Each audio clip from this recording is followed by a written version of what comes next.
Je m'appelle Tom. Récemment, je me suis mariée avec quelqu'un de très spécial pour moi. Mais ce n'était pas un voyage facile pour en arriver là. J'ai l'intention de partager l'histoire de ma femme et de moi dans l'ordre chronologique. Ma femme et moi avons tous les deux été embauchés dans la même entreprise. Tous deux ont le même âge, ayant tous deux rejoint l'entreprise en tant que diplômés universitaires. Ma femme s'appelle Margaret. À l'époque, nous n'étions que des collègues, et je l'appelais Margaret. Après notre orientation, nous nous sommes retrouvés dans le même département. Nous étions tous les deux dans la vente, nous nous encourageant mutuellement à faire de notre mieux, travaillant jour après jour. À l'époque, j'avais une petite amie. News Intendians Plutot BNJ de Reyes. Puis, fin avril, j'ai reçu un appel de mon copain Joe, qui est un ancien copain de lycée. News Soms Alice Dawn an Autre University mais News Trainians de Temps and Temps, just less gars. J'ai reçu un appel de Joe disant que j'avais quelques billets pour un parc d'attractions, que je voulais amener nos copines. Je n'avais jamais eu de double rendez-vous auparavant, donc c'était un peu gênant, mais cela semblait pouvoir faire un bon souvenir. Ma petite amie était également partante, alors nous avons décidé d'y aller. Le jour de notre double rendez-vous, pendant le long week-end, nous nous sommes retrouvés sur place. Je suis sortie de ma voiture et j'ai crié « Hé, Joe !» Joe a levé la main, et « Ça fait longtemps qu'on ne l'a pas vu ». Nous savions tous les deux que nous avions des petites amies, mais nous ne les avions jamais rencontrées ni même entendu leur nom auparavant. Se sentant un peu nerveux, nous avons présenté nos filles. C'est Margaret, ravie de vous rencontrer. Au moment où j'ai vu le visage de la fille sortir de la voiture de Joe, j'ai dit « Quelle Margaret ?» Tom say toy. Nous nous sommes tous les deux regardés et n'avons pas pu nous empêcher de rire. Il s'avère que la petite amie de mon copain Joe n'était autre que ma collègue Margaret. Pas question, je savais que vous étiez dans la vente, mais Tom et Margaret, vous êtes dans la même entreprise. Joe fut tout aussi choqué et éleva la voix. C'était une telle coïncidence, tout ce que nous pouvions faire était de rire. Surfant sur cette vague de rire, nous avons tous agi comme des enfants courant dans un parc d'attractions. Puis à l'heure du déjeuner, ils ont dit qu'il avait quelque chose à me dire. Joe et Margaret prévoyaient de se marier en juin. La date du mariage était encore en suspens, mais ils ont dit qu'une fois qu'il aurait économisé de l'argent, ils aimeraient se marier. Alors, un jour de chance en juin, Joe et Margaret se sont mariés.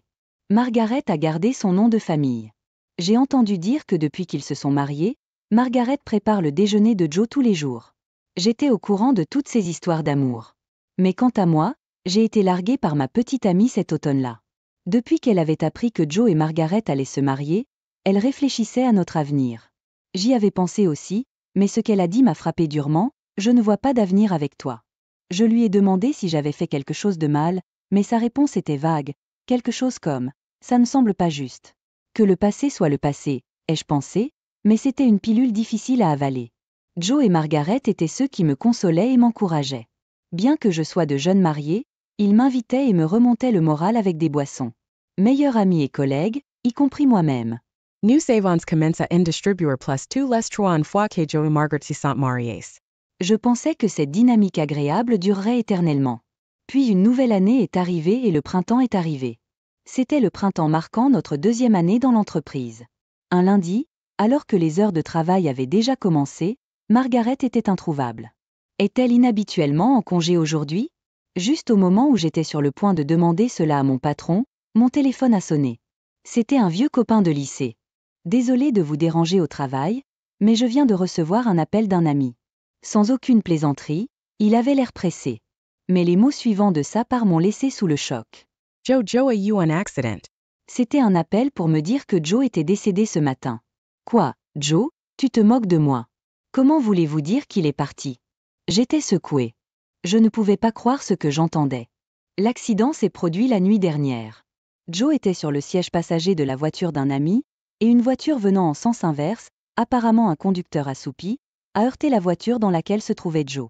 Il a été opéré d'urgence, mais est décédé au petit matin.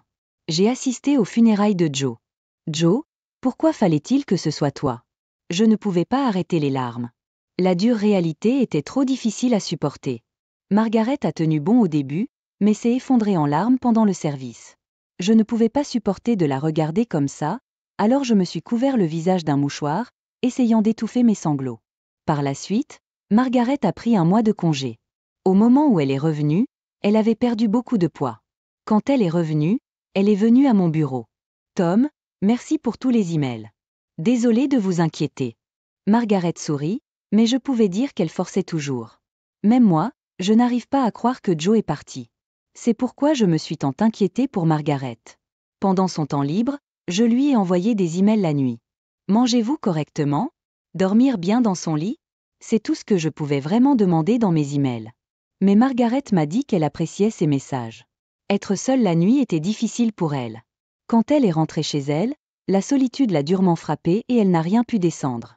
Quand elle a reçu un email de ma part, cela lui a fait penser qu'elle devait au moins essayer de vivre une vie normale. Même si ce n'était qu'un sandwich, elle a réussi à le manger. En voyant Margaret comme ça, je ne pouvais pas me résoudre à dire « J'espère que tu iras mieux bientôt ». Tout ce que je pouvais faire pour qu'elle se sente un peu mieux était de l'inviter à dîner après le travail. J'ai essayé plusieurs fois avec des collègues qui s'inquiètent également pour elle, mais elle a refusé, disant qu'elle n'était pas encore prête à le faire. Mais nous n'arrêtions pas de lui demander. Et finalement, elle a accepté notre invitation.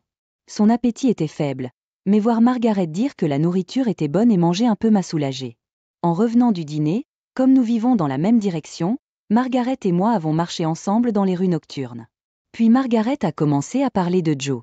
Il est maintenant au cimetière, et tout ce qui reste à la maison est son portrait. Je suis vraiment seule maintenant. Margaret se mit à pleurer, ses larmes coulant à flots. Tout ce que je pouvais faire pour elle était de lui offrir mon mouchoir et de lui frotter le dos. Son chagrin d'avoir perdu Joe est au-delà du mien. Avec cette pensée, je me suis retrouvée à court de mots. Je suis désolée, merci. Margaret pleurait depuis un moment, mais elle a dit cela et a recommencé à marcher. J'avais initialement prévu de ne la promener qu'une partie du chemin jusqu'à la maison, mais je ne pouvais pas supporter de la laisser marcher seule dans son état actuel, alors j'ai fini par la promener jusqu'à sa maison. Là, j'ai allumé une bougie à la mémoire de Joe.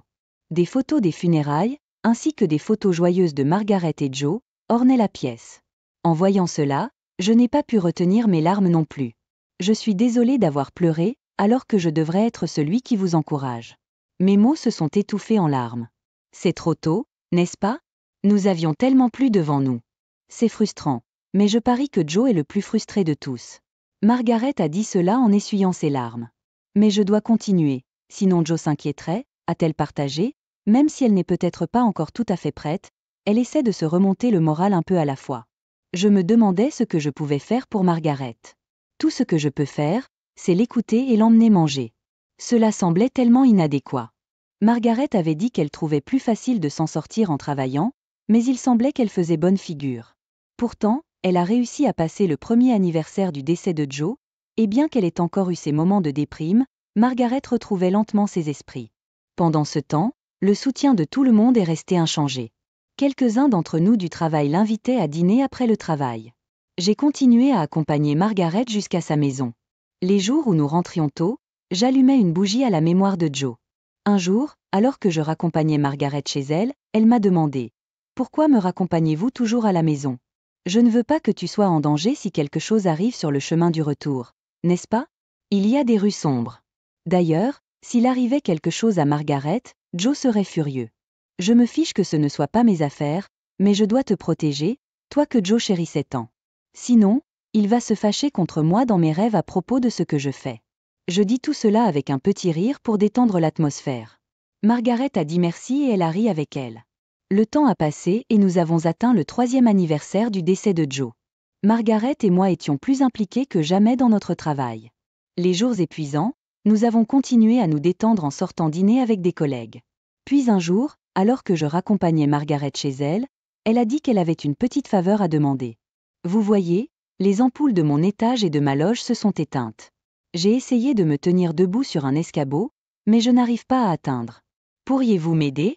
À Margaret, qui semblait un peu gênée de demander, j'ai répondu joyeusement. Bien sûr, ce n'est pas grave. Ne vous inquiétez pas des petites choses, ai-je ajouté, et Margaret a souri comme si elle était vraiment heureuse.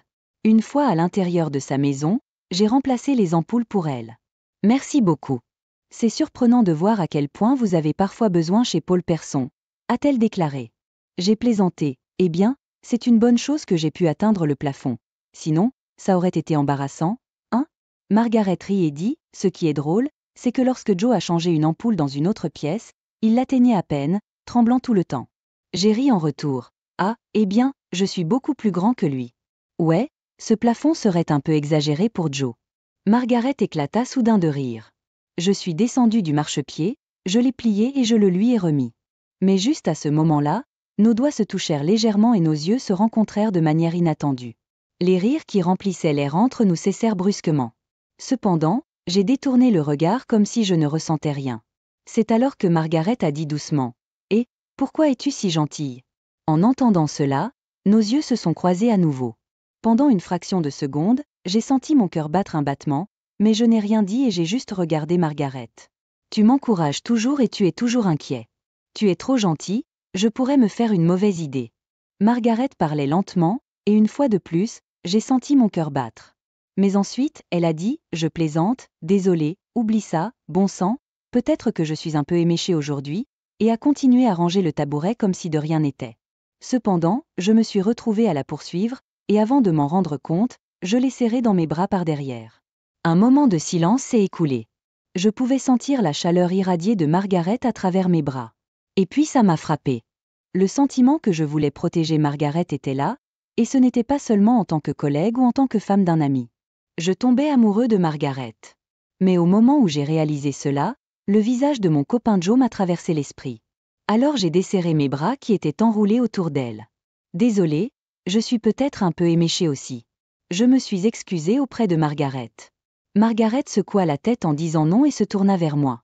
Une larme était visible dans son œil. J'ai légèrement levé les yeux et il s'est posé sur la photo encadrée de Joe. Sans un mot, je me suis approchée de la photo et j'ai allumé une bougie. Dans mon cœur, j'ai murmuré « Désolé, Joe », incapable de dire quoi que ce soit d'autre. Puis j'ai dit à Margaret « À demain au travail », et j'ai quitté sa maison. Le lendemain, au bureau, Margaret et moi avons fait comme si de rien n'était. Mais à partir de ce jour, chaque fois que nos yeux se rencontraient, nous avions l'impression d'avaler quelque chose. Je soupçonnais Margaret de ressentir la même chose. Ces jours ont continué pendant un certain temps. Et puis un jour, alors que je raccompagnais Margaret chez elle après avoir dîné avec des collègues, un silence inhabituel a rempli l'air. Les mots que nous avions retenus depuis ce moment étaient devenus progressivement plus forts. J'ai arrêté de marcher. Margaret le remarqua et s'arrêta aussi. Puis, j'ai finalement dit à Margaret ce que je ressentais. « Est-ce si grave si c'est moi ? Je veux être à vos côtés, de toutes les manières possibles. » C'était mon sentiment vrai et sincère. Margaret m'a regardé et après un moment de silence, a hoché la tête. Oui. Elle avait accepté mes sentiments. Mais ce n'était pas la fin. Pendant mon jour de congé cette semaine-là, je suis allée à un certain endroit. Je me tenais devant la tombe de Joe. C'était une nouvelle importante. Je voulais dis-le ici, où se trouvait Joe. Joe, je suis venue pour prendre une résolution.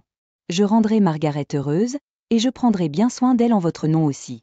Alors s'il vous plaît, acceptez que je sois celui qui l'accompagne. Je promets que je protégerai son sourire quoi qu'il arrive. J'ai dit cela, puis j'ai incliné la tête devant la tombe de Joe. Combien de temps j'ai fermé les yeux et je me suis inclinée, je ne peux pas le dire. Zodain J. Cynthia Breeze Dowsy Chad Souffler. J'ai levé la tête et j'ai regardé la tombe de Joe, en lui demandant « Me pardonnes-tu » J'ai posé la question comme ça. Puis une autre brise chaude a soufflé. J'avais l'impression que Joe me répondait. Ce vent chaud avait une gentillesse qui me rappelait la façon dont Joe parlait. J'ai dit merci, et j'ai baissé la tête profondément une fois de plus. Je promets que je tiendrai absolument ce vœu. Je l'ai juré à Joe. En partant, je me suis tournée vers la tombe de Joe une dernière fois et j'ai dit « Joe, je reviendrai ». Sur ce, je suis partie. Une décennie s'est écoulée depuis. Nous venions tout juste de célébrer le 13e anniversaire du décès de Joe. Margaret et moi sommes ensemble depuis. Vivre dans une relation engagée, un peu comme un mariage de fait. Le lendemain, Margaret a soudainement dit qu'elle avait quelque chose d'important à discuter. C'était sur le chemin du retour de la visite de la tombe de Joe pour honorer sa mémoire. C'était devenu notre habitude de faire une pause et de nous reposer dans un parc avant de rentrer chez nous après ces visites. C'est alors que Margaret est soudainement devenue sérieuse et a commencé à parler. « Tom, cela fait un moment, et nous venons d'avoir le 13e service commémoratif de Joe, alors je me suis dit qu'il était temps. Je sais que nous ne devrions pas tirer de conclusions hâtives, mais nous devons aussi penser à nos propres vies. Je suis désolée pour tout ce qui s'est passé jusqu'à présent. Merci d'être là pour moi. Alors, voici ceci. » Dans la main tremblante de Margaret se trouvait une licence de mariage. J'ai serré Margaret dans mes bras. Ne vous excusez pas. C'est moi qui ai dit que toute forme de cela est bien, n'est-ce pas ? Margaret fondit en larmes, hocha la tête et se força à sourire. Et, ne pleure pas, si tu le fais, j'aurai l'impression d'avoir brisé une promesse d'homme à homme. J'ai dit cela joyeusement pour empêcher Margaret de pleurer davantage. Margaret a ri et a dit « De quoi parlez-vous » Eh bien, peu importe. J'ai serré Margaret dans mes bras et j'ai regardé le ciel. Joe, je vous promets de tenir ma parole. Je suis sûr que Joe veille sur nous, heureux de voir Margaret sourire.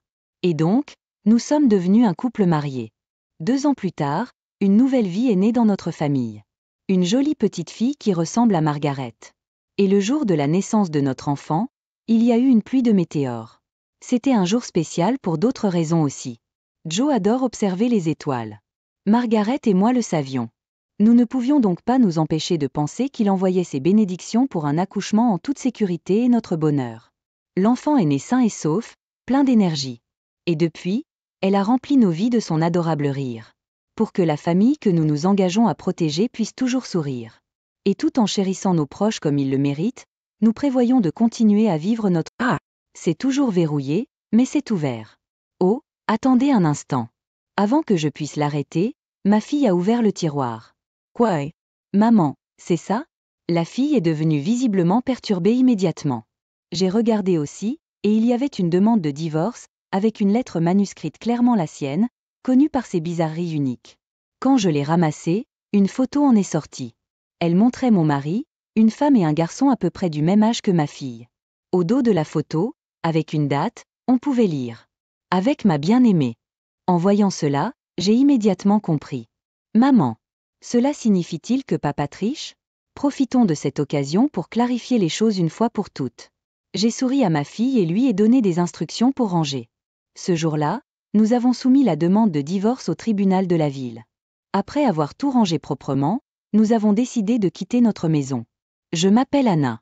Je vis avec mon mari et notre fille, une famille de 3 personnes.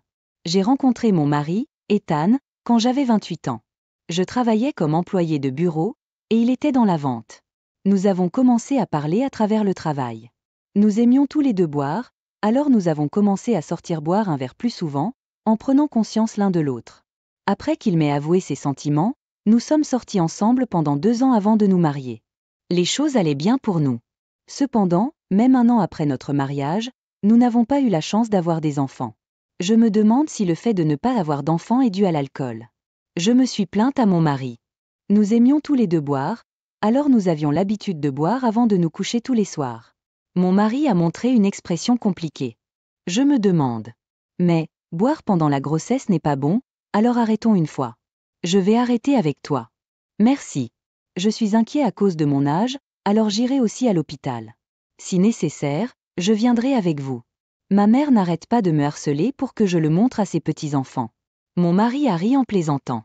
J'ai ri en retour, mais mes sentiments étaient compliqués. Ma belle-mère n'est pas une mauvaise personne, mais elle est très impatiente d'avoir des petits-enfants. Anna, tu n'as pas plus de 30 ans? Il devient plus difficile de tomber enceinte après 30 ans, vous savez. Je suis inquiet. Ethan est enfant unique. L'autre jour, Madame Morrison affichait la photo de son petit-fils. C'est tellement ennuyeux. Avant de nous marier, elle disait de telles choses et soupirait profondément. C'est à cause de ma belle-mère que j'ai commencé à m'inquiéter de ne pas pouvoir avoir d'enfants. Elle m'appelait sans le dire à mon mari, insistant pour avoir des petits-enfants. Je pensais qu'il n'était pas rare d'être mère pour la première fois après 30 ans ces jours-ci. Cependant, étant fortement pressée par ma belle-mère, j'ai commencé à me sentir pressée. J'ai donc parlé à mon mari et nous avons commencé des traitements contre l'infertilité. Mon mari m'a soutenue, prête à subir des tests de fertilité avec moi. Comme nous n'avions tous les deux aucun problème, nous pensions que nous aurions bientôt un enfant. Cependant, malgré les coûts de traitement qui s'accumulent, je n'ai pas pu tomber enceinte. Peu à peu, mon mari a commencé à exprimer sa frustration de ne pas avoir d'enfant. Pourquoi ne pouvez-vous pas tomber enceinte? Il n'y a pas de problème, n'est-ce pas? Finissez en. Vous vous absentez trop du travail pour aller à l'hôpital. Pensez à moi, travaillant au même endroit. Que puis-je faire? Je veux un bébé bientôt aussi. C'est difficile pour moi de demander des congés. Il ne s'agit pas seulement de vous. Ensuite, quittez votre emploi. Le stress n'est pas bon, n'est-ce pas? Nous pouvons nous en sortir avec mes seuls revenus. Mon mari a dû atteindre sa limite. Arrêtez demain. Quoi qu'il en soit, manquer un commis ne causera aucun problème et le vide sera comblé rapidement. Attendez, juste comme ça, tout d'un coup? Faisons-le. Je vais me coucher maintenant car il est tôt demain. Bonne nuit. En disant cela, mon mari a mis fin à la conversation avec force. Et sous sa pression, j'ai quitté mon emploi. Mon rêve d'être une femme indépendante a été interrompu là-bas. Mais je veux des enfants. C'est bien de retourner au travail après avoir eu un enfant. Pour l'instant, concentrons-nous sur la conception. J'ai reconsidéré et essayé de rester positif. Cependant, mes espoirs ont été progressivement anéantis. Et, puisque vous ne travaillez pas, prenez au moins soin de la maison correctement. Nous n'avons même pas d'enfants. Je suis désolée, l'hôpital était tellement bondé aujourd'hui que je n'ai pas pu revenir plus tôt. Et les pâtes au micro-ondes? Tu te fous de moi? Même lorsque vous travaillez, vous parveniez à cuisiner quelque chose de décent. Désolée. J'étais tout simplement trop fatiguée. Super. C'est moi qui suis fatiguée. Travailler du matin au soir, et c'est ce à quoi je reviens. Oubliez ça, je vais manger au restaurant aujourd'hui. Peu à peu, mon mari est devenu plus dur envers moi. J'ai senti que c'était de la violence verbale. Pourtant, me sentant inférieure parce que j'avais quitté mon emploi et que j'étais soutenue par lui, et sans aucun résultat de nos efforts de fertilité, je ne pouvais rien dire. Je passais mes journées à marcher sur des œufs autour de mon mari, qui se plaignait des tâches ménagères. Ce comportement n'a pas changé même devant sa mère, qui, au lieu de le réprimander, s'est jointe à lui pour faire pression pour ses petits-enfants. Le stress était plus important que lorsque je travaillais. Cependant, mon vœu a été exaucé et 1 an plus tard, je suis tombée enceinte.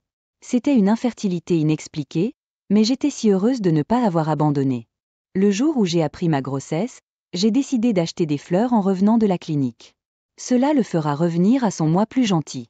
C'est ce que je pensais. Nice. Oh, c'est génial. Felicitations. Bien. Sa réaction a été tiède. Après toutes les discussions sur le fait d'avoir des enfants et de quitter mon emploi, je me suis sentie indignée. Pourtant, j'espérais que les choses changeraient une fois le bébé né. Et, nettoyer mon bureau. Et je n'ai pas besoin de dîner aujourd'hui. J'ai un voyage d'affaires à venir la semaine prochaine, alors occupez-vous des préparatifs. C'est trop. Je souffre de graves nausées matinales et je ne peux rien manger. Tout le monde passe par là, n'est-ce pas? Normalement, vous travailleriez, donc vous devriez au moins être capable de faire cela. En commençant ces mots, mon mari est parti travailler pendant que je luttais contre les nausées matinales, essayant de faire ce qu'il disait. Pendant ce temps, j'ai donné naissance à notre fille, Nicole. La seule chose qui a changé, c'est que les appels de ma belle-mère pour les petits-enfants ont cessé. Cependant, elle se présentait soudainement pour voir sa petite fille, mais tant qu'elle s'occupait de Nicole, je pouvais le supporter. Mais la violence verbale de mon mari a continué. Pendant que j'étais occupée à m'occuper de Nicole, il me laissait les responsabilités ménagères et sortait boire librement. Ses soirées tardives et ses nuitées non autorisées ont augmenté. Vous savez, vous êtes soutenu par moi. Donc, vous devriez prendre soin de la maison et de Nicole. Pensez-vous pouvoir vivre seul avec un enfant, incapable même de garder un emploi? Pas question. Mon mari rentrait ivre à la maison et me lançait de telles insultes à plusieurs reprises. Tout ce que je pouvais faire, c'était m'occuper de Nicole et l'écouter. En entendant ces agressions verbales encore et encore, j'ai commencé à croire que je ne pouvais pas divorcer, pensant que je ne serais pas capable d'élever ma fille toute seule. Cependant, au fur et à mesure que Nicole grandissait, j'ai commencé à ressentir un sentiment d'urgence. Quand mon mari a commencé à se mettre en colère comme d'habitude, Nicole a dit « Maman, excuse-toi rapidement ». Elle pensait que cela calmerait rapidement la colère de mon mari. Et elle avait raison. Quand je m'excusais, il claquait la langue et quittait la pièce. Voir ma fille, Nicole, toujours prévenante envers son père irritable m'a brisé le cœur. J'ai finalement commencé à envisager le divorce. Cette situation n'est pas bonne pour l'éducation de notre fille. J'ai décidé de commencer à travailler à temps partiel en secret, pensant économiser de l'argent pour après le divorce. Mais je ne savais pas ce que mon mari, Ethan, dirait si je lui disais que je commençais un emploi. J'ai donc commencé à travailler comme caissière dans un supermarché le matin lorsque Nicole était à l'école, en veillant à ne pas négliger les tâches ménagères pour éviter les plaintes de mon mari. Le temps a passé et Nicole a atteint la 6e année de l'école primaire. Je lui ai parlé du plan de divorce avant qu'elle ne commence le collège. Elle semblait soulagée. Je suis content. Nous pouvons enfin nous en sortir. Je suis désolée de vous avoir rendu la tâche difficile. Mais tout ira bien maintenant. J'ai économisé assez d'argent. Submergés par l'émotion, Nicole et moi nous sommes serrés dans les bras. Nous serons bientôt libres. C'est ce que je pensais jusqu'au jour où je le pensais. Et, ranger mon bureau. Ce jour-là, Nicole n'était pas à l'école et Ethan était censé être en congé aussi. Cependant, je pars en voyage d'affaires à partir d'aujourd'hui. Je ne reviendrai pas avant une semaine. Il a dit cela et a quitté la maison avec une grande valise. Il était courant qu'il parte soudainement pour des voyages d'affaires. Nicole et moi l'avons regardé partir comme d'habitude, puis avons commencé à ranger son bureau. Power. Pourquoi papa ne nettoie-t-il pas? Sa chambre est trop désordonnée. Vraiment. Il m'a fait le faire pendant si longtemps qu'il ne peut probablement plus le faire lui-même. Le pire. Mais nous allons divorcer, n'est-ce pas? Nous pouvons nous en aller. Juste un peu plus de patience. En disant cela, Nicole commença à ramasser les vêtements de son père d'un geste déterminé. Quand j'ai commencé à ranger le bureau et les papiers qui l'entouraient, j'ai remarqué quelque chose d'inhabituel. Le tiroir du bureau, habituellement verrouillé, était ouvert. Oh. Pendant que je disais cela, Nicole est venue voir ce qui se passait. You. Il est généralement verrouillé, mais il est ouvert. Oh, attendez un instant. Avant que je puisse l'arrêter, Nicole a ouvert le tiroir. Quoi? Maman, c'est ça. Elle est devenue visiblement perturbée immédiatement. J'ai regardé à l'intérieur aussi, et là. Say. Il y avait une demande de divorce, avec une lettre manuscrite, clairement la sienne, connue par ses bizarreries uniques. Quand je l'ai ramassée, une photo a glissé. Papa et, qui est-ce? Elle montrait Ethan, une femme et un garçon à peu près du même âge que Nicole. Au dos de la photo, avec un rendez-vous, il était écrit avec ma bien-aimée. Réalisant l'implication, j'ai rapidement compris. Nicole, comprenant peut-être la situation, m'a regardé anxieusement. Maman, cela signifie-t-il que papa triche? Il semble que oui. Mais cela pourrait en fait être pour le mieux. Quoi? Profitons de cette occasion pour nettoyer complètement l'ardoise. J'ai souri à Nicole et lui ai donné des instructions pour ranger. Après avoir terminé le nettoyage, nous avons décidé de quitter notre maison, en emballant que l'essentiel et en faisant appel à une entreprise de déménagement pour s'occuper du reste. Nous avons emménagé dans un appartement de courte durée tout en cherchant un endroit où vivre de façon permanente. Ce jour-là, nous avons soumis la demande de divorce au tribunal de la ville. À partir de ce jour, Ethan s'est senti comme un ex-mari pour moi. J'ai envisagé d'engager une agence de détective, mais voulant économiser de l'argent pour l'avenir, j'ai décidé de chercher moi-même des preuves de l'affaire. Mon ex-mari m'a sous-estimé, car j'ai trouvé des preuves, rapidement. Une simple recherche de son nom a fait apparaître ses médias sociaux. Il documentait les voyages et la vie quotidienne, mais pas avec moi, en tant que partenaire. Il y avait aussi beaucoup de vidéos et de photos laissées sur son ordinateur, peut-être pour économiser de l'espace sur son téléphone. C'était une preuve indéniable de l'affaire. Sur cette base, j'ai demandé un avis juridique. Puis, le jour où mon ex-mari était censé rentrer de son voyage d'affaires, j'ai reçu un appel. Vous avez le culot de demander? Tricher et fonder une autre famille, et vous ne savez pas pourquoi? Comment l'avez-vous découvert? Vous avez fait semblant d'être en voyage d'affaires. J'ai tout vu sur vos réseaux sociaux et votre ordinateur. J'ai même découvert l'autre maison que vous avez, tout cela grâce à ses parents, n'est-ce pas? Comment. Ethan a été clairement choqué d'apprendre tout ce que je savais. Vous avez été négligent. Vous ne pensiez pas que je ferais quelque chose comme ça. Vraiment? Vous aurez du mal sans moi. Comment allez-vous vous en sortir financièrement? Une femme comme vous ne peut pas survivre seule.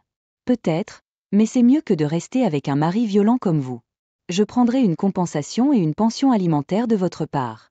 Veuillez communiquer par l'intermédiaire de mon avocat, à partir de maintenant. Au revoir. J. Rackroche. Mon ex-mari a essayé d'appeler plusieurs fois, mais je l'ai bloqué. Même ma belle-mère m'a tendu la main. Une bonne femme pardonne les affaires de son mari. Ne faites pas tant d'histoires et rentrez chez vous.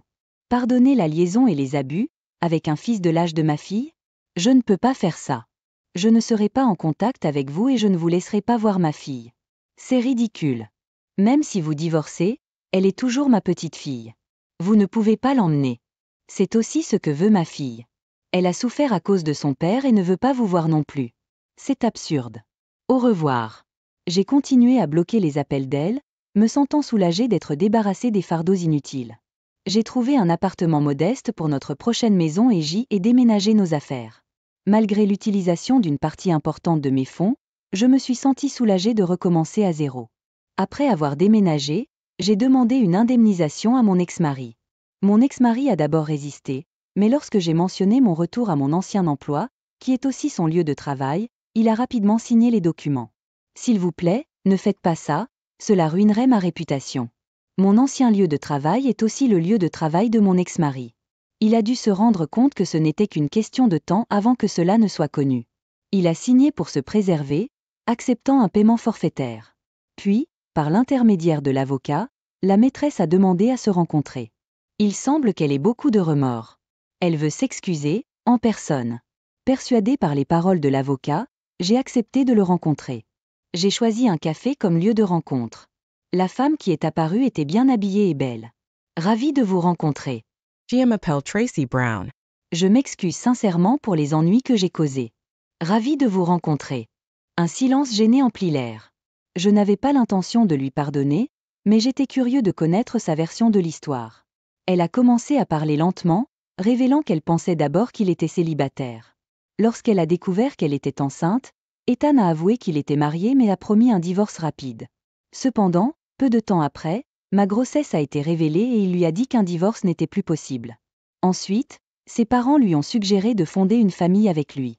Incapable de couper les ponts avec Ethan, elle a accepté la proposition de ses parents.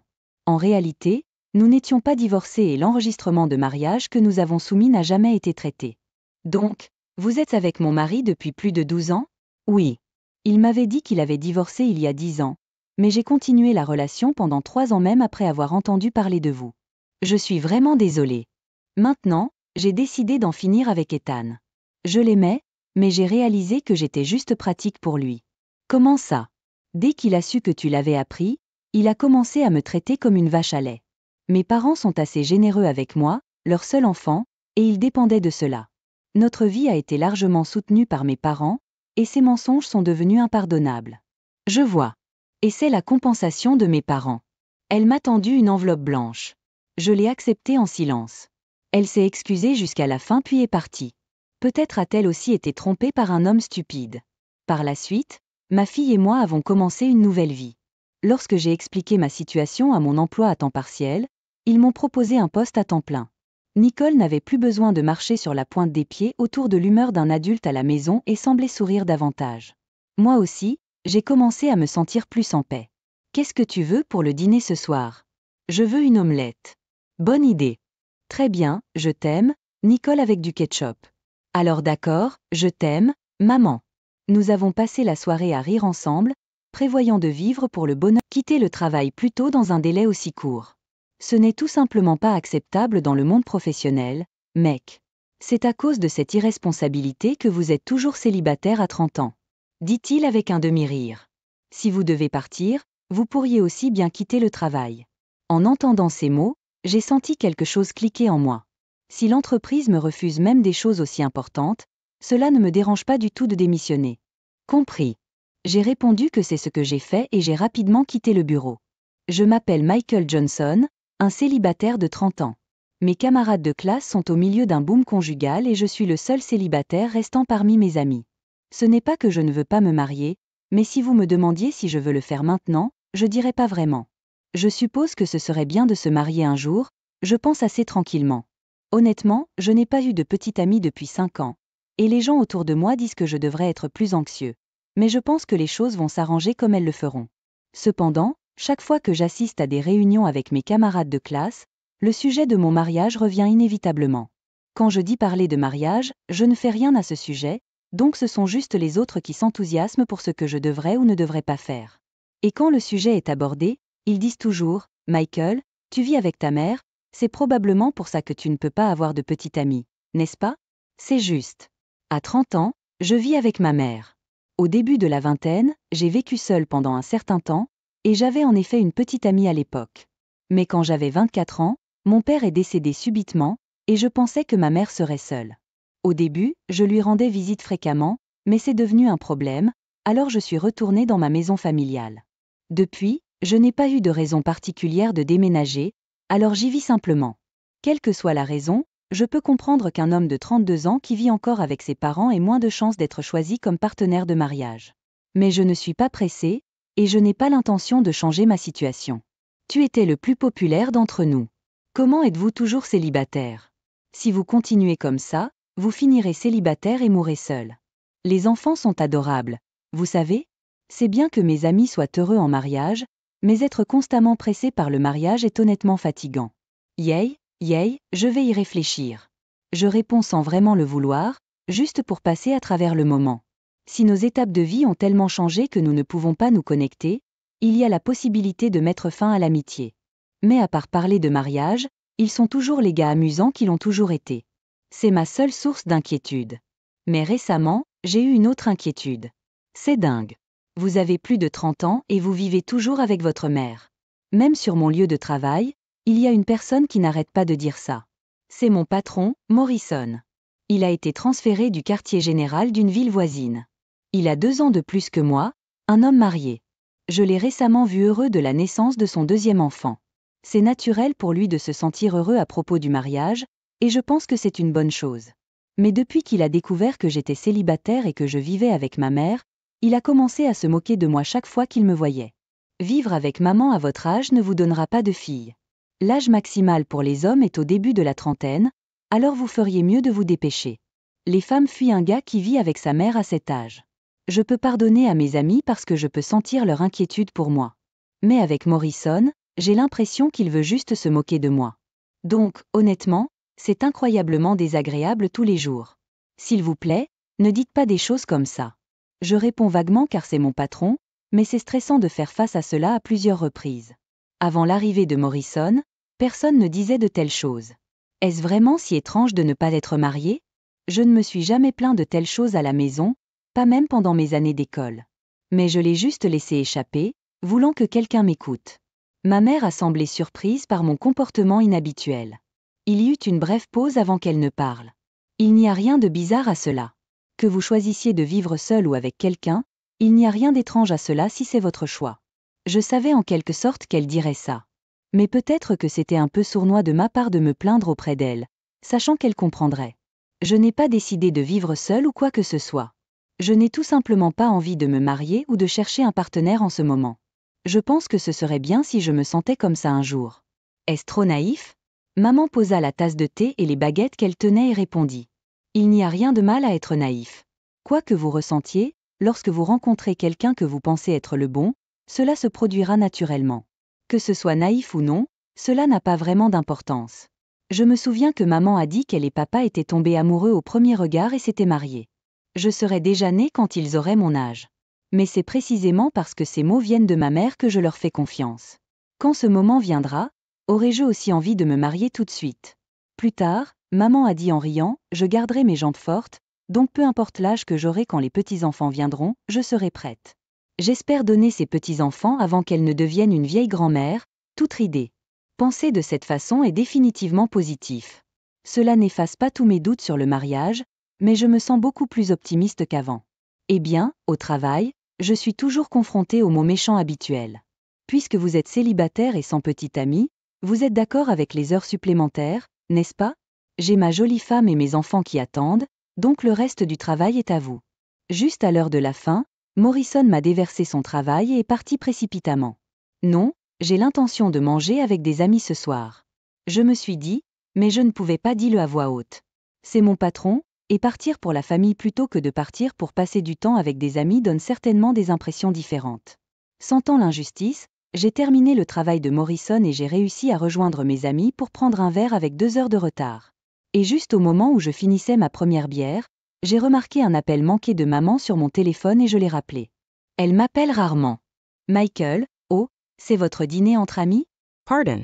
Elle essaya de mettre fin à l'appel rapidement, entendant peut-être le bruit distinctif du bar. Non, c'est bien. Qu'est-ce qu'il y a ? Elle avait l'air un peu désolée en demandant. Pourriez-vous prendre des boissons pour sportifs en rentrant chez vous ? N'importe quand c'est bien. Profitez de votre temps avec vos amis. Maman, aime-t-il particulièrement les boissons pour sportifs ? Et comme le dépanneur n'est pas si loin, me demander de les acheter ne pouvait que signifier qu'elle ne se sentait pas bien. Très bien, j'ai compris. Après avoir raccroché, j'ai fini ma 2e bière et j'ai expliqué la situation à mes amis. Eh bien, les parents ne sont pas jeunes pour toujours. Mieux vaut s'occuper des choses avant qu'il ne soit trop tard. Ne vous inquiétez pas pour que nous rentrions à la maison, ont-ils dit. J'ai donc décidé de partir. Ils peuvent parler dur, mais ce sont des gars au grand cœur. J'ai laissé de l'argent sur la table, j'ai acheté des boissons et de la soupe au poulet au dépanneur et je suis rentrée chez moi. Effectivement, maman était allongée sur le canapé et avait l'air un peu pâle. Voici votre boisson. Avez-vous de la fièvre ? Tout va bien ? Comme prévu, Maman se sentait mal à l'idée que je rentre plus tôt à la maison. Elle a même suggéré. Pourquoi ne repartez-vous pas? Mais j'ai refusé, bien sûr. Pas de fièvre, mais j'ai la tête qui tourne depuis cet après-midi. S'allonger a beaucoup aidé. Cependant. Merci d'être revenue. Je suis vraiment reconnaissante, a-t-elle dit, en buvant et en s'allongeant à nouveau. Avec les récentes températures élevées, il pourrait s'agir d'un coup de chaleur. Tu n'es plus jeune. Ne vous forcez pas. Tu ne peux pas prendre congé demain? Ce n'est rien de grave. Tout ira bien. Je promets de jouer à cache-cache avec les enfants demain. Dit-elle avec un sourire. Oui, ma mère travaille à temps partiel comme éducatrice. Elle a travaillé à temps plein pendant des décennies. Même si elle est à temps partiel maintenant, son amour pour les enfants est quelque chose que je peux ressentir fortement, en tant que fils. En ce sens, j'espère qu'elle pourra jouer avec ses petits-enfants pendant qu'elle est encore active. En pensant à cela, je me suis endormie. Le lendemain, c'était le jour le plus chaud de l'année, et le soleil était brûlant. Dès le matin, je me suis mis au travail, j'ai enduré les taquineries habituelles de Morrison et j'ai continué à travailler. Et puis, vers 14 heures, j'ai été appelée à la réception parce qu'il y avait un appel téléphonique pour moi. Si c'était quelqu'un du travail, ils auraient appelé mon téléphone portable professionnel. M'appeler au téléphone de l'entreprise signifiait que c'était tout autre chose, et je n'avais aucune idée de qui cela pouvait être. Quand j'ai décroché le téléphone, j'ai été choquée d'apprendre qui c'était. Voici l'infirmière Harris de l'hôpital général. Un appel d'une infirmière n'est jamais bon signe. Mon cœur s'est mis à battre la chamade en écoutant. Apparemment, ma mère avait été transportée d'urgence à l'hôpital avec un grave coup de chaleur et elle était inconsciente. Je suis rapidement retournée à mon bureau pour informer mon patron et partir tôt. Mais presque tous les hauts gradés étaient sortis, et le seul était Morrison. Je n'ai pas eu le temps d'hésiter, alors je lui ai dit, ma mère a été transportée d'urgence à l'hôpital avec un coup de chaleur. Je dois partir tôt, s'il vous plaît. Je savais que je quittais le travail dans une impasse, mais avec ma mère dans un état critique. Je pensais qu'il n'y avait aucun moyen qu'il refuse. Mais Morrison a juste ri à moitié et a dit, quittant le travail plus tôt dans un délai aussi court.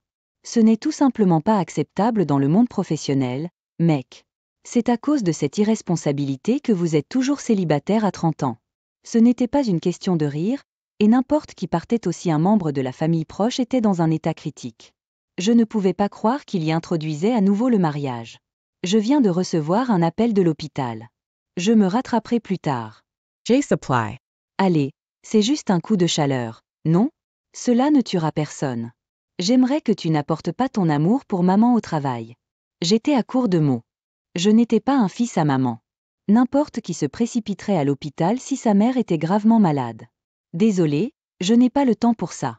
Voyant que je n'allais nulle part avec lui, j'ai essayé de partir, mais Morrison a ri à moitié et a dit « Si tu vas partir, tu ferais aussi bien de quitter le travail. » En entendant ces mots, quelque chose en moi s'est brisé. Si l'entreprise devait me refuser même des choses aussi importantes, alors cela ne me dérange pas du tout de démissionner. Compris. J'ai répondu et j'ai rapidement quitté le bureau. Je n'ai pas regardé en arrière pour voir quelle était la réaction de Morrison. Quand je suis arrivée à l'hôpital dont l'infirmière m'avait parlé, l'état de ma mère s'était stabilisé et elle se reposait dans une chambre ordinaire. Elle était reliée à un grand 4, l'air très frêle. Lorsque je me suis identifiée comme son fils, l'infirmière et le médecin m'ont brièvement expliqué son état. Sur le chemin du retour après avoir déposé un enfant chez eux, ils n'ont trouvé personne à la maison. L'enfant n'avait pas de clé et ne pouvait pas entrer, alors ma mère a décidé d'attendre avec l'enfant devant la maison. Le bus était censé revenir après avoir déposé d'autres enfants, mais il a été retardé dans la circulation, et ma mère et l'enfant se sont retrouvés assis dehors pendant plus d'1 heure. L'enfant allait bien, ayant utilisé un sac de glace de sa boîte à lunch et de l'eau potable, mais ma mère s'est effondrée juste au moment où le bus revenait. Le personnel de la garderie est venu s'excuser, puis l'enfant et son parent sont également venus. Ils ont dit que ma mère irait bien. Alors j'ai essayé de tout gérer calmement et je me suis assis à côté de son lit une fois les visiteurs partis. En regardant ma mère allongée dans le lit, j'ai réalisé à quel point elle avait vieilli, bien qu'elle ait toujours été si énergique. Les rides autour de ses yeux, qui n'étaient pas là il y a quelques années, m'ont fait mal au cœur. Je suis restée jusqu'à la fin des heures de visite à 18 heures, mais elle ne s'est pas réveillée. Le médecin m'a dit de ne pas m'inquiéter, mais j'étais quand même très inquiet. J'espérais qu'elle se réveillerait demain. En pensant cela, je suis rentrée chez moi et je regardais fixement le canapé, quand la sonnette a sonné. Pendant un moment, je me suis demandé si j'entendais des choses par souci pour ma mère. Mais l'interphone était allumé, alors j'ai répondu « oui ». À ma grande surprise, l'écran montrait un visiteur inattendu. Morrison. Je savais qu'il pouvait trouver mon adresse par l'intermédiaire de l'entreprise, mais je n'avais aucune idée de la raison pour laquelle il viendrait. Était-il là pour me narguer, même dans un moment comme celui-ci? Mon accord à démissionner avait-il été pris au sérieux? À contre-séhur, j'ai ouvert la porte et j'ai trouvé Morrison debout avec une femme tenant un bébé et une petite fille, d'environ l'âge de la maternelle. Alors que Morrison avait l'air quelque peu gêné, la femme et la fille s'inclinèrent profondément, m'incitant à m'incliner en retour. On ne m'avait rien dit, mais c'était probablement la famille de Morrison. Je me demandais pourquoi Morrison amenait sa famille chez moi. Alors que j'étais de plus en plus perplexe, je les ai invités de quelque manière que ce soit. Je ne prends que du café. Pensant que je devrais offrir quelque chose, j'ai dit cela, mais sa femme a rapidement répondu. Non, s'il vous plaît, nous sommes juste venus pour nous excuser, ne vous inquiétez pas. Alors, nous nous sommes tous assis sur le canapé. Je n'avais aucune idée de ce qu'il allait dire, mais les mots qui sont sortis de la bouche de Madame Morrison étaient totalement inattendus. Merci beaucoup d'avoir aidé notre fille aujourd'hui. Quoi? J'ai été surpris et j'ai laissé échapper un tel son, mais en reconstituant les événements de la journée, j'ai commencé à comprendre. Cette jeune fille, probablement la fille de Morrison, était l'enfant qui avait attendu avec ma mère le retour de ses parents. Mon mari était censé être à la maison en début d'après-midi pour l'examen de notre fille cadette, mais il a oublié et Madame Johnson est restée avec notre fille parce qu'elle ne pouvait pas entrer dans la maison. Elle a donné tous ses packs de gel rafraîchissant et ses boissons, qu'elle porte toujours sur elle pour prévenir les coups de chaleur, à notre fille, en insistant sur le fait qu'elle allait bien, et que cela avait conduit à cela.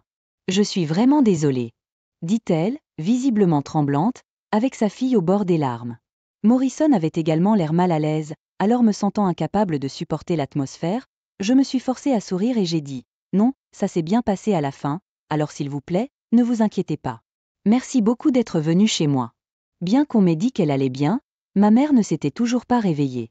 Je ne pouvais pas être complètement à l'aise, mais je ne voulais pas continuer à accabler une autre famille de culpabilité. Alors qu'il partait, Morrison m'a parlé, je suis désolée de la façon dont j'ai parlé plus tôt. Votre mère s'est risquée pour protéger ma fille, et moi, ne comprenant pas mieux les sentiments d'un péché que vous qui n'êtes pas marié, j'étais le pire comme père et comme personne. J'espère que tu reviendras au travail une fois que ta mère se sera rétablie. Je n'avais jamais vu Morrison dans un état aussi humble. A-t-il été durement réprimandé par sa femme, ou a-t-il réalisé la gravité de la situation en tant que père lui-même? Je n'en étais pas sûre, mais ces mots ont en quelque sorte apaisé mon cœur tendu. Oui, merci. Malgré mon aversion précédente pour lui, je me suis étonnamment retrouvée à réagir de cette façon. Peut-être était-ce de voir un côté plus humain d'un patron que je ne connaissais que par le travail. D'une manière ou d'une autre, j'avais l'impression que les choses allaient s'arranger à partir de maintenant. Le lendemain, ma mère s'est enfin réveillée. Elle avait dormi pendant plus de 15 heures, apparemment épuisée, mais les 4 fluides avaient fonctionné et elle allait beaucoup mieux. Je suis donc retournée au travail 3 jours plus tard. Morrison n'a fait aucune remarque sarcastique depuis lors. En fait, il a été assez timide avec moi. Il est clair qu'il apprécie beaucoup sa famille. En voyant cela, j'ai commencé à ressentir plus de désir d'avoir mes propres enfants. J'ai l'intention d'aller à un rendez-vous de groupe organisé par un collègue pour la première fois. J'espère que dans un avenir proche, je pourrai montrer à ma mère ses petits-enfants. Je dois juste m'assurer qu'ils font attention aux coups de chaleur et les laisser. S'il vous plaît, laissez-moi entrer dans la maison de grand-mère. Tôt un matin d'hiver, j'ai ouvert la porte pour prendre le journal et je n'en croyais pas mes yeux. Mon petit-fils de 5 ans frissonnait dans la cour, serrant ses genoux. Je l'ai rapidement invité à entrer et je l'ai réchauffé. Où sont votre mère et votre père? Ils sont allés à Hawaï avec ma sœur. Ils ont dit que je serais une nuisance. Je tremblais de colère en entendant les mots choquants qui sortaient de la bouche de mon petit-fils après que son corps ait cessé de trembler. Pourquoi n'ont-ils pas emmené mon petit-fils avec eux? Et à quoi pensaient-ils en le laissant dans le froid comme ça? J'ai juré de montrer l'enfer à mon fils et à ma belle-fille pour leur terrible traitement. Je m'appelle Skylar et j'ai 58 ans. Je travaille toujours comme infirmière. J'ai perdu mon mari très tôt à cause de la maladie, alors j'ai élevé mon fils unique, Austin, seul. J'ai travaillé dur pour m'assurer qu'il avait tout ce dont il avait besoin et qu'il ne se sentait pas malheureux parce qu'il n'avait qu'un seul parent. Je ne pouvais pas lui donner autant d'attention que je le voulais parce que j'étais tellement occupée. Alors je lui ai donné tout ce qu'il voulait. En conséquence, Austin était un peu égoïste et gâté, ce qui m'inquiétait. Cependant, il y a 6 ans, il s'est marié et est devenu un père merveilleux pour son fils de 5 ans, William, et sa fille de 4 ans, Isabella. Sa femme Abigail est un peu tapax sans grave l'œil, mais elle s'entend bien avec Austin. De plus, mes 2 petits-enfants sont si mignons que je ne peux pas m'empêcher de les aimer. La famille de mon fils vit à environ 10 minutes à pied, et j'ai pensé que je veillerais sur eux sans trop interférer. Nous avons maintenu une bonne distance, donc notre relation a été bonne. En tant qu'infirmière, j'ai des économies et un revenu décent, alors je leur ai donné beaucoup de cadeaux et d'aide à des moments importants. En conséquence, j'ai parfois l'impression que mon fils et sa famille profitent de moi, mais élever des enfants coûte cher, alors j'ai négligé certaines choses. Cependant, il y avait une chose dont je ne pouvais pas m'empêcher de m'inquiéter. C'était la différence d'attitude envers les enfants de mon fils, William et Isabella. En particulier, Abigail avait dit qu'elle voulait une fille avant même de se marier, et il semblait qu'elle n'aimait que ma petite fille. Il semble qu'elle veuille faire d'Isabella une idole, alors elle investit en elle, comme la danse, le piano et l'anglais, et la laisse faire n'importe quoi. Isabella est douée pour tout. C'est ma fille fière. Elle ne faisait l'éloge que de sa fille, que William soit présent ou non. D'un autre côté, mon petit-fils, qui semble vouloir suivre une classe de football depuis qu'il a regardé la Coupe du Monde, est devenu complètement passionné de football. Et, Abigail, William semble vouloir apprendre le football. Pourquoi ne le laissez-vous pas aller en classe? Oh, c'est impossible pour lui. C'est une perte de temps et d'argent. Elle a même dit que c'était un gaspillage d'argent. Je n'en pouvais plus et j'ai consulté mon fils. Il s'agit de William, mais pourquoi ne le laissez-vous pas apprendre quelque chose? Je vais aider aussi. Non, il ne peut pas le faire, donc ça va. J'ai proposé d'aider mon petit-fils à Austin pour les leçons, mais il a refusé. Mon fils et ma belle-fille disent que William ne peut rien faire, mais c'est un enfant intelligent qui parle vite. Il aime aussi dessiner, et ses dessins sont charmants en termes de couleurs et de composition et sont populaires auprès des jeunes infirmières au travail. Jetez également un coup d'œil à la peinture de William. Même mes collègues de travail sont fans de son travail. Si ne probablement pas un gros problème de tout faken. Les peintures ne servent à rien, n'est-ce pas? Mon fils et ma belle-fille se sont moqués des peintures de William sans même les regarder. De plus, alors qu'Isabella porte toujours de jolis vêtements, mon petit-fils porte toujours des vêtements usés qui sont trop petits pour lui. Isabella a beaucoup de vêtements. Devrions-nous aussi aller acheter de nouveaux vêtements pour William? Nous lui achetons aussi des vêtements. Mais pourquoi? Les vêtements des garçons sont tous les mêmes, et les vêtements des filles sont glamour, donc il n'y a rien que nous puissions faire. J'élevais mes enfants et je pensais la même chose. Alors j'étais étrangement convaincue et je ne pouvais rien dire de plus. Pour moi, les 2 sont des petits-enfants importants. J'ai essayé de les traiter de la même manière, mais mon fils et ma belle-fille n'aimaient qu'Isabella, alors j'ai gardé un œil sur William. En conséquence, mon petit-fils m'adorait aussi et il restait parfois seul chez moi. Isabella aimerait-elle aussi rester chez grand-mère? Ma petite fille a immédiatement répondu. Je veux y aller. Mais ma belle-fille a immédiatement haussé les sourcils. Non, Isabella. Et si quelque chose se produisait? Les frères et sœurs s'entendaient bien, alors ma petite fille voulait rester, mais mon fils et ma belle-fille ne l'ont jamais autorisé. Un autre jour, alors que je visitais leur maison. Mais élever des enfants coûte vraiment beaucoup d'argent, n'est-ce pas? Oui, mais nous nous en sortirons. Et je ne vous l'ai pas encore dit, mais j'économise un peu d'argent pour William et Isabella. En fait, j'avais économisé de l'argent depuis leur naissance et j'avais l'intention de le donner à mes petits-enfants le moment venu. Ils n'auraient pas dû s'y fier, et je n'avais pas encore l'intention de le dire à mon fils et à ma belle-fille, mais je l'ai accidentellement laissé échapper en réponse à la faible déclaration d'Austin. Puis les yeux de mon fils se sont illuminés. Quoi? C'est vrai? Alors donnez-moi simplement la carte de paiement de William pour que je puisse la garder en cas d'urgence. Mais c'est seulement pour mes petits-enfants, et je ne peux pas encore vous le donner. C'est quoi ça? Il y a des moments où j'en ai besoin maintenant. Donnez-le-moi. Je lui ai donné la carte de paiement à contre-ségur à cause de la demande énergique de mon fils. J'espère que tout ira bien. Et peut-être que cela empêchera William d'avoir du mal, j'espérais le meilleur et j'ai décidé de garder un œil sur la situation. Mais je n'aurais jamais imaginé que cette carte mettrait encore plus de problèmes à mon petit-fils. C'est arrivé un matin d'hiver. Quand j'ai ouvert la porte pour prendre le journal du matin, j'ai été choquée au-delà des mots. Mon petit-fils était blotti dans la neige, frissonnant, les genoux serrés contre sa poitrine. William. Que s'est-il passé? Mon petit-fils a lentement levé la tête en réponse à ma voix criante, mais ses yeux étaient vides et ses lèvres étaient bleues. S'il vous plaît, laissez-moi entrer dans la maison de grand-mère. J'ai pensé que je devais agir rapidement à la faible voix de mon petit-fils, alors je l'ai pris et je l'ai précipité dans la maison. J'ai immédiatement augmenté le chauffage, enveloppé William dans une couverture et lui ai donné une tasse de cacao chaud. Finalement, son corps a cessé de trembler et il s'est calmé. Où sont votre mère et votre père? Ils sont allés à Hawaï avec ma sœur. Je ne pouvais pas le comprendre tout de suite. Hawaii. N'ont-ils pas emmené William avec eux? Non, ils ont dit que je serais une nuisance. Hawaï n'est pas une distance qui peut être retournée immédiatement. À quoi pense-t-il, laissant William seul? Quand sont-ils partis? Il y a environ 3 jours. J'ai mangé le pain qu'ils m'ont laissé, mais il a disparu rapidement, et j'avais faim, alors je suis venue chez grand-mère. Mon Dieu! William était donc seul pendant tout ce temps? Mon pauvre petit-fils a passé l'hiver seul, sans assez de nourriture ni de sommeil. J'ai immédiatement préparé le petit déjeuner et j'ai emmené mon petit-fils à la table à manger. Il semblait assez affamé et engloutissait la nourriture tout en disant à plusieurs reprises délicieux. J'aurais aimé que vous veniez ici tout de suite. Maman et papa m'ont dit de ne pas aller chez grand-mère, mais je n'en pouvais plus. Désolée, grand-mère. J'étais tellement en colère contre le traitement terrible que j'avais l'impression de devenir folle. William, tu peux te détendre maintenant. Vous allez bien si vous êtes chez grand-mère. J'ai décidé que je ne pouvais plus laisser mon petit-fils à mon fils et à ma belle-fille, et j'ai décidé de le protéger. Ensuite, j'ai emmené William à l'hôpital parce que je m'inquiétais pour sa santé, mais il n'était pas dans un état critique, même s'il était un peu faible. Bien que j'étais soulagée, je ne comprenais pas ce que mon fils et ma belle-fille avaient fait, et je ne pouvais pas leur pardonner. J'avais toujours été inquiet à ce sujet, mais je voulais croire en eux. Je ne peux pas croire à quel point le pauvre William a été traité. J'ai juré de les faire souffrir de la même manière qu'il avait traité mon petit-fils. J'ai pris une semaine de congé et j'ai décidé d'enquêter sur diverses choses parce que je voulais être avec William. Puis, quand j'ai eu un peu de temps libre, j'ai soudain eu une question. À bien y penser, qu'en est-il des frais de voyage pour leur voyage à Hawaï? Pas question, j'avais un mauvais pressentiment, alors j'ai vérifié le solde de la carte de paiement que j'avais donnée à mon fils, qui avait diminué d'environ 10 000 $. J'étais convaincue qu'il était utilisé pour les frais de voyage.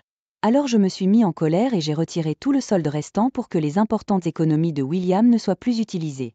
Le compte est vide maintenant. Je me demande ce qui va se passer. Ensuite, j'ai décidé de consulter quelqu'un pour prendre la garde de mon petit-fils. Honnêtement, je m'inquiétais de savoir si William pouvait vivre avec quelqu'un d'autre que ses parents biologiques, mais j'étais soulagée que cela semblait possible.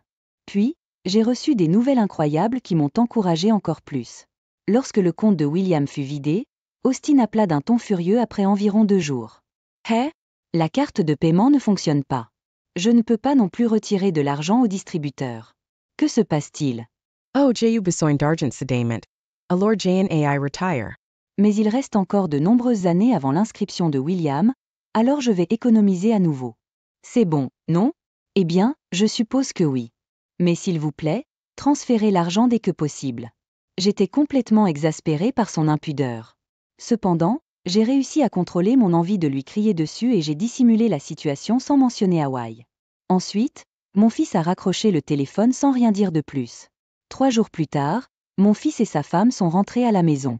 Austin a remarqué que William avait disparu et m'a immédiatement contacté. Je lui ai brièvement dit que je m'occupais de mon petit-fils et lui ai promis de visiter leur maison.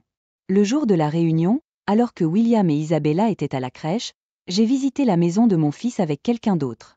Dans le salon, ils nous regardaient tous les deux avec une mauvaise humeur évidente. Et, qui est cette personne? Avant cela, j'ai quelque chose à demander. Pourquoi avez-vous laissé William seul et êtes-vous parti en voyage? Je les ai également regardés sans perdre et j'ai poursuivi l'affaire. Ils ne semblaient pas avoir honte du tout, souriant les uns aux autres quand ils voyaient mon attitude. De plus, parce que vous avez vidé le compte, nous ne pouvions pas faire de shopping ou aller au restaurant. Oui, c'était un voyage terrible. Ils m'ont blâmé pour avoir gâché le voyage. De quoi tu parles? C'est de votre faute, n'est-ce pas? Utilisez simplement votre propre argent. Nous ne pouvons pas faire ça. William n'a que 5 ans et a besoin d'attention. D'ailleurs, les affaires des enfants appartiennent à leurs parents, n'est-ce pas? Quand j'ai entendu leur argument égoïste, j'étais exaspérée parce qu'ils n'emmenaient même pas mon petit-fils de 5 ans avec eux. Je ne peux pas croire que tu aies fait une chose aussi terrible quand tu sais qu'il n'a que 5 ans. Je ne peux pas vous pardonner. J dit. William n'a aucun charme. Si Isabella est là, c'est suffisant. Les deux doivent être vos enfants. Oh, allez, tu es tellement ennuyeux. Je n'ai jamais voulu de William en premier lieu. Les filles sont plus mignonnes et les garçons ne feront rien de bon même si vous les élevez. L'homme qui m'accompagnait s'est élevé contre leur attitude. Je m'appelle Henderson, un avocat. Je vous regarde depuis tout à l'heure et je ne ressens aucun amour pour William de votre part à tous les deux. C'est déjà un cas splendide de négligence envers les enfants. J'avais consulté un avocat au préalable pour prendre la garde légale de mon petit-fils. Il m'a accompagné à la réunion. Je ne peux plus te laisser, William. Je vais l'adopter. Bien que mon fils et sa femme semblaient un peu surpris par mon offre soudaine, ils ne semblaient pas s'en soucier beaucoup. Aucun problème. Ouais, fais ce que tu veux. Ils acceptèrent facilement. Je comprends. Pour adopter un enfant de moins de 15 ans, vous avez besoin du consentement des parents. Pouvez-vous être formellement d'accord ? Donc, avec l'avocat présent, mon fils et sa femme ont formellement accepté. Aucun problème. Nous avons une fille et nous sommes soulagés de nous débarrasser du problème. Maintenant, nous pouvons nous concentrer sur la transformation d'Isabella en idole. Mon fils a hoché la tête avec un sourire aux mots de sa femme. De quoi tu parles ? Les enfants ne sont pas la propriété de leurs parents et vous voulez juste faire ce que vous voulez avec Isabella, n'est-ce pas ? La ferme. Mon fils a craché les mots avec dégoût. J'ai enregistré toutes vos déclarations jusqu'à présent et je consulterai le centre de consultation pour enfants sur vos actions. Peu importe, faites-le si vous voulez. D'accord. Abigail est restée forte et inflexible. J'ai donc décidé de mentionner ici ma petite fille, que j'aime. Je dois écouter les sentiments d'Isabella, mais je ne peux pas vous laisser cet enfant à vous deux et je veux l'accueillir. De quoi tu parles ? Arrêtez d'être si présomptueux. Puis, ma belle-fille, qui était calme jusqu'à présent, m'a regardé comme le diable. J'aime Isabella plus que quiconque. Cet enfant ne veut pas être séparé de nous, n'est-ce pas ? Ouais, elle n'ira jamais chez toi. Mon fils et sa femme étaient convaincus que leur fille les choisirait. Eh bien, est-ce vraiment vrai ? Isabella a dit qu'elle ne voulait ni danser ni chanter, n'est-ce pas ? C'est pas vrai. Avez-vous forcé Isabella, qui ne voulait pas, à faire quelque chose ? Je me demande si cet enfant fera ce que vous voulez. Quand j'ai parlé avec fermeté, ils ont soudainement paniqué, peut-être parce qu'ils ont réalisé que cela s'appliquait aussi à leur fille. J'ai donc décidé de leur révéler mon atout. Oh, au fait, le tableau de William dont vous vous êtes moqué a remporté le grand prix d'un concours. Il a également reçu un prix de 3000 $. Puis, tous deux écarquillèrent soudainement les yeux. Vous mentez. Il n'y a aucune chance qu'il ait ce genre de talent. En fait, une jeune collègue infirmière qui aimait la peinture de William m'a consulté pour soumettre sa peinture à un concours de peinture. J'ai donc postulé et il a remporté le grand prix. Sun talent inite pas seulement notre voyu pure. Le tableau de William, dont mon fils et sa femme avaient ri, a été reconnu par beaucoup de gens pour son talent. Oh, et puis, quand mon collègue a posté les autres peintures de William sur Internet, beaucoup de gens ont dit qu'ils voulaient les acheter. Quand je leur ai dit cela, les visages de mon fils et de sa femme étaient si drôles que je ne peux pas m'arrêter de rire même maintenant. Tous deux avaient un regard surpris sur leur visage. Cependant, ces gens sans vergogne n'ont pas reculé. William est aussi notre précieux enfant. Oui, les familles devraient vivre ensemble. Deux personnes qui comprenaient que l'histoire de la peinture de William était vraie ont soudainement changé d'attitude et ont dit qu'elle élèverait leur fils après tout. Que dites-vous maintenant que toutes les procédures sont terminées ? Le fils et la belle-fille, qui ont été calmement réprimandés par l'avocat, l'ont regretté. C'est de ta faute d'aimer tant Isabella. Hein. N'avez-vous pas dit que vous vouliez partir en voyage sans William ? Ils se sont blâmés et ont commencé à se quereller en public. Arrêtez-le déjà. Vous devez être très frustré. William était un œuf d'or. Et je ne vous aiderai plus à l'avenir, alors soyez prêts. Dis pas ça. Je vais y réfléchir, alors continuez à m'aider. Je vous le demande aussi. Le couple sans vergogne a de nouveau changé d'attitude et s'est accroché à moi. Cependant, à ce moment-là, le son de la sonnette de la porte a résonné de la voix de « Je suis un policier ». Oh mon Dieu, il semble que votre voiture soit arrivée. Hein. Pourquoi ? Qu'est-ce que j'ai fait ? Bien sûr, vous avez laissé votre enfant seul pendant 3 jours et avez apprécié le voyage. Austin, je vais couper la relation entre parents et enfants aujourd'hui.